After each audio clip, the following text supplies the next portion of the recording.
दौरान आप देखेंगे कि नमस्ते ट्रंप हुआ। उसी नमस्ते ट्रंप के दौरान ही दिल्ली में दंगे हुए और दिल्ली में दंगे होने के बाद मोदी जी को 6 तारीख को लगा, 6 मार्च को, कि मामला कुछ गड़बड़ है।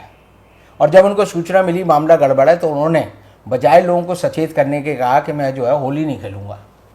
तो पूरा देश होली खेल रहा है, मोदी जी चुपचाप बैठे घर में बैठे हुए हैं और वो सोच रहे हैं कि मोदी जी सोच रहे थे कि होली के बाद में जो है देश में कुछ करूँ। लेकिन तभी जो है आपने देखा होगा, आप खबर की दुनिया के आदमी हैं और सब जानते हैं कि मध्य प्रदेश में उन्हें मौका मिला कि 1100 करोड़ रुपए खर्च करो और सरकार गिरा दो और अपनी सरकार बना लो। तो मोदी जी ने कहा कोरोना इंतजार कर सकता है, सरकार बनना इंतजार नहीं कर सकती। तो उन्होंने देश की कीमत पे मध्य प्रदेश में सरकार बना दी, सरकार गिरा दी। अब जब सरकार गिरा के अपनी सरकार बना ली तो आप देखेंगे 21 तारीख को शपथ हुई शिवराज सिंह चौहान की मुख्यमंत्री के रूप में, और उनकी शपथ हुई और उसके तुरंत बाद मोदी जी का अवतार हो गया दूरदर्शन पर। उन्होंने कहा कि भाइयों कल जो है जनता कर्फ्यू लगाना है, और देश के लोग इतने उनके भक्त हैं कि उन्होंने अगले दिन बिना किसी डंडे के, बिना कुछ कहे, सारी गलियां सड़कें सुनसान कर दी। मोदी जी ने ट्रेनें सारी कैंसिल कर दी, सारे हवाई जहाज कैंसिल हो गए, अंतर्राष्ट्रीय उड़ानें जो थी वो कैंसिल हो गई। और मोदी जी ने समझा कि मेरी अब नबज जो है, जनता की नबज मेरे हाथ में आ गई है। तो उन्होंने बड़े आराम से कह दिया कि 24 तारीख से पूरे देश में संपूर्ण लॉकडाउन हो गया है। और उन्होंने उसका बहाना क्या दिया कि 18 दिन में महाभारत का युद्ध लड़ा था और 18 दिन में हम कोरोना को हरा देंगे। अपने आप देवता बन गए।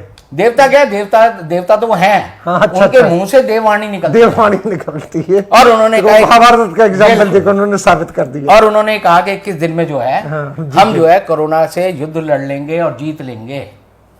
और देश के लोगों को लगा कि भाई मोदी जी अवतार हैं भगवान के, तो मोदी जी जो कभी झूठ तो बोलते नहीं, और जब झूठ नहीं बोलते तो 21 दिन की बात है, घर में बैठ जाएंगे। घर में लोग बैठ गए भूखे प्यासे, जिनके पास राशन नहीं था, पानी नहीं था। आप देखेंगे कि मोदी जी ने जैसे ही 8 बजे घोषणा की लॉकडाउन की तो सड़क पे लोग निकल आए और उन्होंने कहा कि भाई अपना राशन पानी का इंतजाम कर लो। तो जो सारी व्यवस्थाएं 22 तारीख को देश के लोगों ने जनता कर्फ्यू लगा के की थी वो खत्म हो गई। और उसके बाद देखेंगे कि पूरी जो पावर है मोदी जी ने किसको दी। अगर कोरोना एक बीमारी है तो उससे लड़ने के लिए सबसे आगे हमारी स्वास्थ्य सेवाओं को आना चाहिए, उनको आना चाहिए। हमारे डॉक्टर आगे होने चाहिए, हमारे अस्पताल आगे होने चाहिए, हमारी नर्सें आगे होने चाहिए। उन्होंने कहा कि नहीं, कोरोना योद्धा जो बनेंगे वो पुलिस वाले बनेंगे। अब एक पुलिस वाले को आप कहो कि इस आदमी को कैंसर है, तेरे को इसका इलाज करना है, तो पुलिस वाला तो वो इलाज करेगा कि मर तो जाए, मरीज भी मर जाए, डंडे से करते वो इलाज। तो उन्होंने जो है पुलिस को दे दिया कि पुलिस ने कहा कि क्या करना है, डंडा लो अब पीटना शुरू कर दो। अब आज ही टाइम्स ऑफ इंडिया में खबर छपी है एसीबी की, एंटी करप्शन ब्यूरो महाराष्ट्र की। उसने कहा है कि सबसे ज्यादा करप्शन अगर किसी डिपार्टमेंट में कोरोना के दौरान हुआ है तो पुलिस में हुआ है। और उन्होंने दिया है, डाटा दिया है कि पुलिस वालों ने 500 रुपए की भी रिश्वत ली, 100 रुपए की रिश्वत ली, 12 लाख की भी रिश्वत ली। यानी पुलिस का राज जो है हमने कायम कर दिया।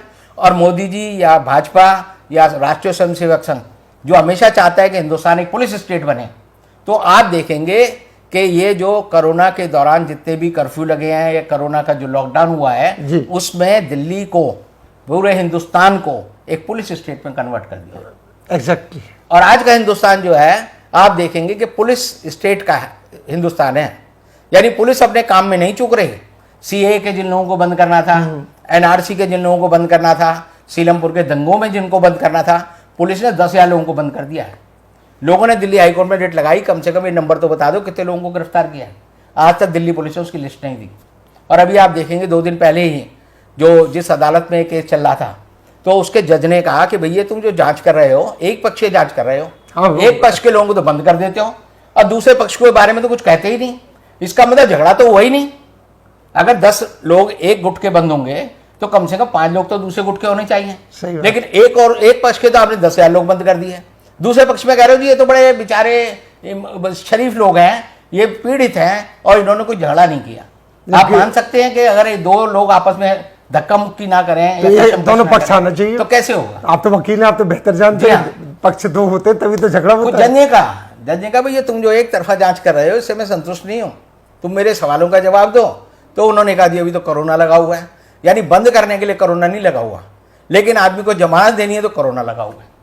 यानी आप देखेंगे कि अभी गौतम नवलखा, जिनको कि जो ट्रिब्यून के बहुत बड़े जर्नलिस्ट हैं, जिनकी पूरी दुनिया में बड़ी वो है, उनको जब दिल्ली हाई कोर्ट ने पूछा उनके बारे में कि इनके बारे में ये इंटरिम इनको बेल देनी है, तो एनआईए ने उनको ज़बरदस्ती 5 मिनट के भीतर ज़बरदस्ती कहा अपना सामान पैक करो, और उन्होंने बम्बई पैक कर दिया, बम्बई भेज दिया।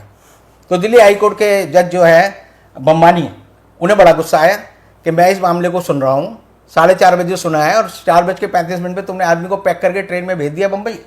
तो उन्होंने कहा भाई सारी बातें दो। तो attorney general of India, solicitor general of India जो पेश होते थे, उन्होंने कहा कि मैं जी मेरे को टाइम नहीं है, हमारी गलती है, हम पेश नहीं कर पा रहे डॉक्यूमेंट, हमें टाइम दो। और इस टाइम में उन्होंने जो है अभियुक्त को वहाँ भेज दिया। अब भेजने का अदालत उनसे नाराज है, अब सरकार के हाथ पांव फूले होंगे, क्या करें।